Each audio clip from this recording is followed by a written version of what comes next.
never thought I'd be the woman who throws away a 25-year marriage for another man, but here I am. Broke, alone in a crappy apartment, and my kids barely talk to me anymore. I'm Marissa, 46, and 3 years ago, I made what I thought was the bravest decision of my life, but turned out to be the dumbest mistake ever. Jonathan and I met in our 20s at a company picnic. He worked in accounting, I was in customer relations. Back then, he was this confident guy with big dreams, who made me laugh until my stomach hurt. We got married after dating for 2 years, had our first baby a year later, and before I knew it, we had 3 kids and a mortgage in the suburbs. But somewhere along the way, Jonathan changed, or maybe I just started seeing him differently. After 25 years of the same routine, him coming home, eating dinner, watching TV, then going to bed, I felt like I was suffocating. He stopped noticing me years ago. I'd get a new haircut and he wouldn't even look up from his phone. I'd buy a new outfit and he'd just ask how much it cost. Meanwhile, all my friends were posting about date nights and surprise gifts from there. Husbands thought not that Jonathan was a bad guy. He paid the bills, never cheated, and showed up for the kids' events. But is that really all marriage is supposed to be? I started dreading coming home after work. Our house felt like a museum of a life I didn't choose anymore. All those family photos on the wall started to feel like they were mocking me, like they were showing some other woman's life, not mine. The kids were grown. Tyler was 28 and living in Seattle. Emma was 26 and engaged, and Zach was 23 and finishing college. They didn't need me hovering around anymore, and Jonathan and I barely talked about anything real. It was all just logistics. Who's picking up groceries? Did you pay the electric bill? The roof needs fixing. That's when I met Ryan at work.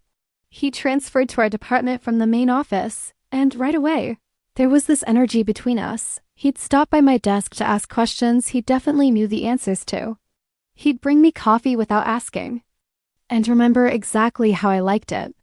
We started eating lunch together, and for the first time in forever, someone was actually listening to me. Ryan would look me in the eyes when I talked, not glance at his watch or phone like Jonathan always did.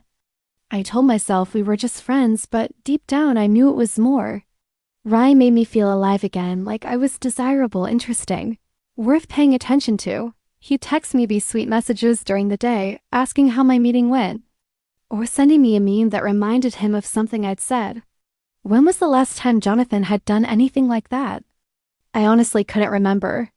I started making more effort with my appearance, buying new clothes, getting my hair done regularly, even losing those stubborn 15 pounds I'd been complaining about for years. Jonathan barely noticed, just commented. Once that, the credit card bill was higher than usual. But Ryan noticed everything. He'd compliment my earrings or say my hair looked pretty when I wore it down. Simple things that shouldn't have meant so much but did, because I was so starved for that kind of attention. I started making excuses to work late just so Ryan and I could talk without coworkers around.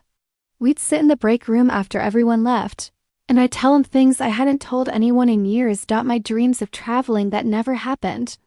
How I sometimes felt invisible in my own home.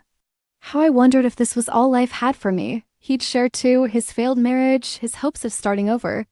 How he'd never met someone he connected with like me.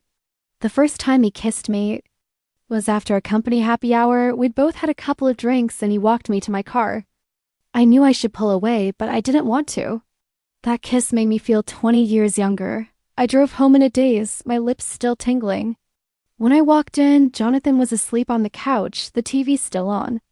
I stood there looking at him, thinking about how Ryan made me feel, versus the emptiness I felt looking at my husband of 25 years. That night, I slept in the guest room, claiming I didn't want to wake Jonathan. It was the first of many lies. Our emotional affair turned physical a few weeks later. I told Jonathan I was attending a work conference for the weekend, but I was really in a hotel downtown with Ryan. I should have felt guilty, but all I felt was relief, like I could finally breathe again. Ryan looked at me like I was the most beautiful woman he'd ever seen. He couldn't keep his hands off me. He wanted to know everything about me. With him, I wasn't just somebody's wife or somebody's mom. I was Marissa again. I started comparing everything Jonathan did or didn't do to Ryan. Jonathan's steady, predictable nature that once made me feel secure now seemed boring and passionless. His practical approach to everything felt stifling. Ryan was spontaneous, romantic, and made me feel like I was the center of his universe. I convinced myself that what Ryan and I had was real love, the kind people write songs about, and what Jonathan and I had was just comfortable habit. After 2 months of sneaking around, I couldn't take the double life anymore. I decided I deserved to be happy. Why should I settle for a lukewarm marriage when I could have passionate love? So I did what I never imagined I would do. I sat Jonathan down and told him I wanted a divorce. The look on his face still haunts me sometimes. When I told Jonathan I wanted out, he didn't even yell. He just sat there with this blank look, asking if there was someone else. I tried to be gentle about it, but I told him yes, I'd met someone who made me feel things I hadn't felt in years. He asked me if I would reconsider, try marriage counseling, take some time to think about our family, but my mind was made up. I told him I wasn't in love with him anymore and hadn't been for a long time. That part wasn't completely true. I just needed to say something that would make it easier to leave. Things got ugly after a weekend when I disappeared from Friday to Sunday with Ryan. I deserved that little getaway after all the stress, but when I came home to pack more clothes, Jonathan completely lost it. He told me not to come back, that I could get my things another time, but the house wasn't my home anymore. I was shocked. After 25 years together, he was just throwing me out, but honestly, it made things easier. I moved in with Ryan that same day. I tried to keep things civil for the divorce. I wanted it done quickly so Ryan and I could start our new life together, so I agreed to pretty much everything Jonathan wanted. He kept the house, his entire pension, and most of his 401k. My friends told me I was being stupid, that I deserved half of everything after 25 years. But I didn't care about money then. Ryan made good money and we were in love. Material things seemed so unimportant compared to finally being happy. The kids were another story. I wasn't prepared for how they would react. Tyler, my oldest, told me he was done with me if I chose this guy over his dad. He actually used those words like Ryan was some random nobody. Emma cried and asked me how I could break up our family. Even Zach, who's always been my easygoing one, shut me out. I tried explaining that sometimes people grow apart, that I deserved happiness too, but they weren't hearing it. They'd always seen me as just their mom, not a woman with needs and desires. I figured they'd come around eventually, once they saw how happy Ryan made me. The divorce was finalized in early 2022, and for a while, everything with Ryan was amazing. We took weekend trips, went out dancing, and stayed up talking about everything and nothing. Sex was incredible, passionate, and frequent like it hadn't been with Jonathan in more than a decade. Ryan would surprise me with flowers for no reason. We'd take spontaneous days off work, just to be together. He made me feel young again, desirable. For the first time in years, I felt like I was living, instead of just existing. But around 4 months after the divorce, reality started creeping in. The first red flag was Ryan's drinking. During our affair, I'd only seen him have a few social drinks. Now I realized he drank every night, sometimes starting as soon as he got home from work. When I mentioned it, he'd get defensive, saying he worked hard and deserved to relax. The second issue was money. Ryan was always buying rounds for friends, ordering expensive electronics we didn't need, taking me to fancy restaurants multiple times a week. I started worrying about our finances. But when I brought it up, he accused me of being uptight like my ex. The breaking point came when I realized Ryan had been using my credit cards without asking. I confronted him about a $2,000 charge for a golf membership, and he exploded, saying I was controlling him just like his ex-wife had. That night, he didn't come home until 3 a.m., stumbling and drunk and unapologetic. As I watched him pass out on our bed, still in his clothes, I had my first moment of doubt. This wasn't what I pictured when I'd blown up my life for him. Meanwhile, I was getting increasingly desperate about my relationship with my kids. Tyler wouldn't take my calls at all. Emma would talk to me occasionally, but always ended our conversations upset. She told me Dad was healing and that everyone was worried about me. I hated that. The idea that I was someone to be worried about. Like I'd lost my mind.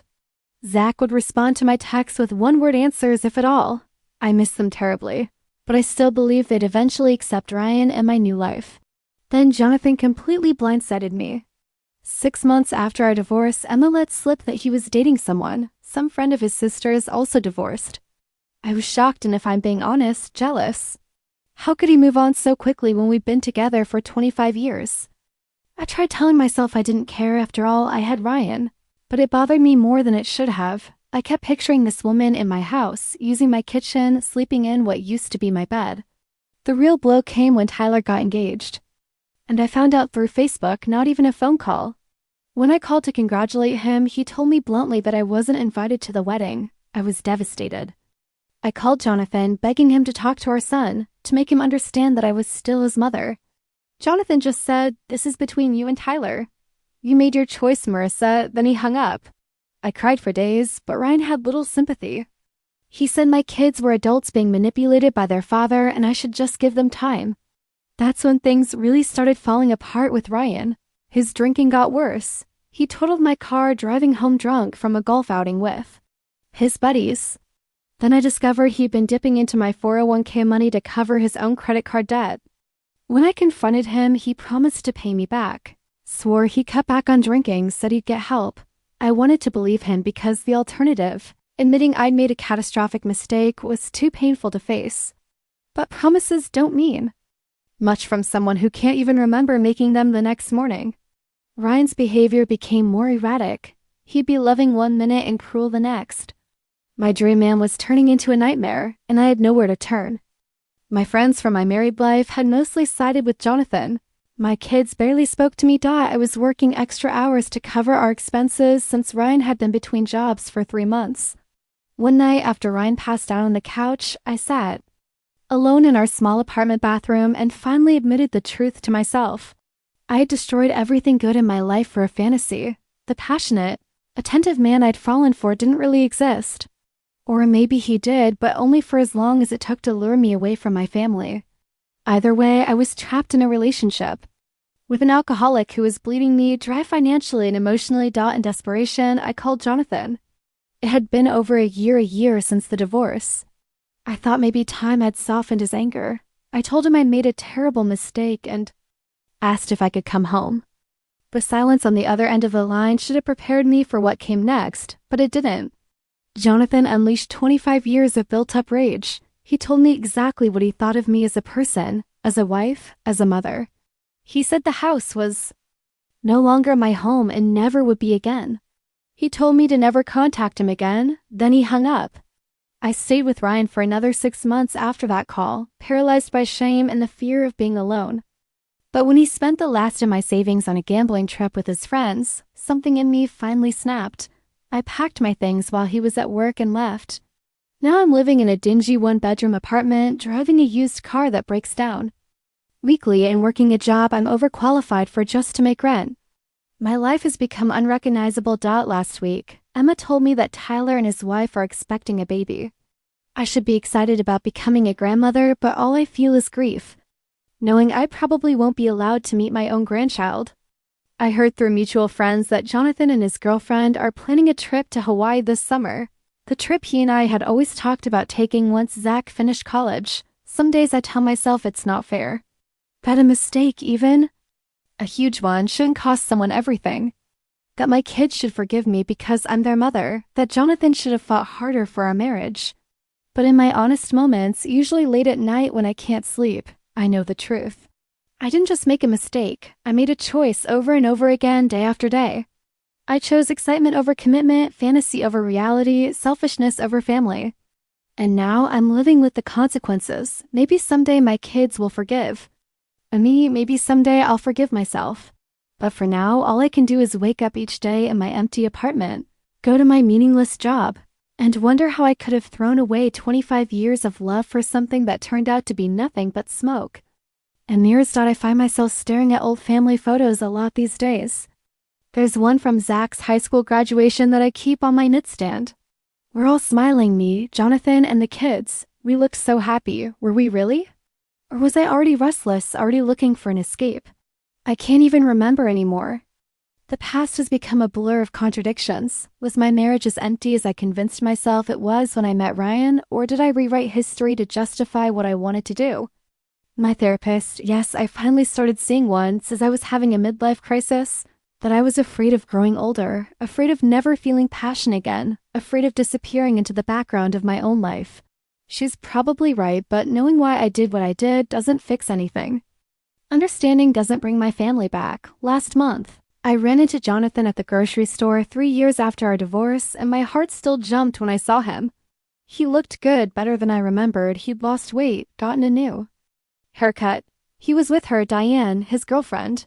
They were laughing about something when they turned down my aisle. The moment he saw me, his face changed. Not anger anymore, just nothing, like I was a stranger. He nodded politely and guided Diane in the other direction. She looked back with curiosity. I wonder what he's told her about me. Probably everything. Probably the truth. Emma's wedding is next month. She invited me, which feels like more than I deserve. She made it clear that I'd be seated separately from the family, that I shouldn't bring a date, that I shouldn't expect to be in many photos. I agreed to all her terms immediately. I'd stand in the parking lot and watch through a window, if that's what it took to see my daughter get married. Tyler won't talk to me at the wedding, she warned, and I'll only see Zach at the reception. Jonathan will be there with Diane. I'll be alone. It's gonna be awkward and painful and probably humiliating, but I'll be there with a smile on my face, because what other choice do I have? Sometimes when I can't sleep, I play this game, where I imagine what my life would be like if I'd never met Ryan. If I talked to Jonathan about feeling unseen, instead of looking for validation elsewhere. If I put that energy into rekindling what we had instead of burning it all down. I'd still be in my home. I'd be helping Emma plan her wedding. I'd be getting ready to be a grandmother with Jonathan by my side. I'd have a financial future instead of being one car repair away from total disaster. I'd have my dignity. I'd have my family's respect. My mom used to say the grass is greener where you water it. I didn't understand that until it was too late. I was so sure the problem was Jonathan, our marriage, our life. I convinced myself that Ryan was the solution when he was really just an escape. I didn't water my own grass. I jumped the fence for someone else's, only to discover it was actually just dead weeds painted green. Ryan texted me last week. Said he misses me, but he's getting help for his drinking, but he wants me back. I deleted the message without responding. Some lessons you only need to learn once, but it got me thinking about second chances. Jonathan got his, a new relationship, a chance to do things differently. My kids are building their own lives, even Ryan thinks he deserves another shot. What about me? Do I get a second chance, or is this it? The small life in this small apartment, paying for my mistakes until the day I die. I've been thinking about moving, starting fresh somewhere new. Maybe a different city where nobody knows me or what I did. It feels like running away, and maybe it is. But staying here, being reminded every day of what I lost, seeing Jonathan move on while I'm stuck in this purgatory of my own making, it's slowly killing me. My sister thinks I should do it. She's the only family member who still talks to me regularly. She says time and distance might help heal the relationships of my kids. That they might be able to see me as a person again, not just the mom who broke their dad's heart. The thing about being the villain in your own story is that you don't realize it until it's too late to change the ending. When I was sneaking around with Ryan, lying to Jonathan, dismissing my kids' feelings, I thought I was the hero. A woman brave enough to follow her heart, to choose passion over complacency. It's only now, alone with the consequences, that I see the truth. There's nothing brave about betraying the people who love you. There's nothing heroic about putting your desires above everyone else's needs. Some nights I dream about that moment, sitting Jonathan down to tell him I wanted out. In the dream, I say something different. I tell him I'm unhappy, but I feel invisible, that I need more from our marriage. I ask for counseling instead of a divorce. I confess to inappropriate feelings for someone at work, but say I want to recommit to us. And dream Jonathan reaches for my hand, tells me he's been taking me for granted, promises we'll find our way back to each other. I wake up from those dreams with wet cheeks, the ghost of relief and regret mingling in my chest. When I visit my therapist, she talks a lot about forgiveness, forgiving Jonathan, forgiving Ryan, forgiving myself.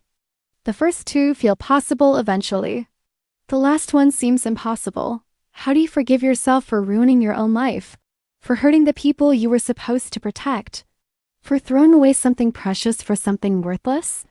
She says it starts with accepting that you're human, that humans make terrible mistakes, that making a bad choice doesn't make you a bad person. I'm not there yet.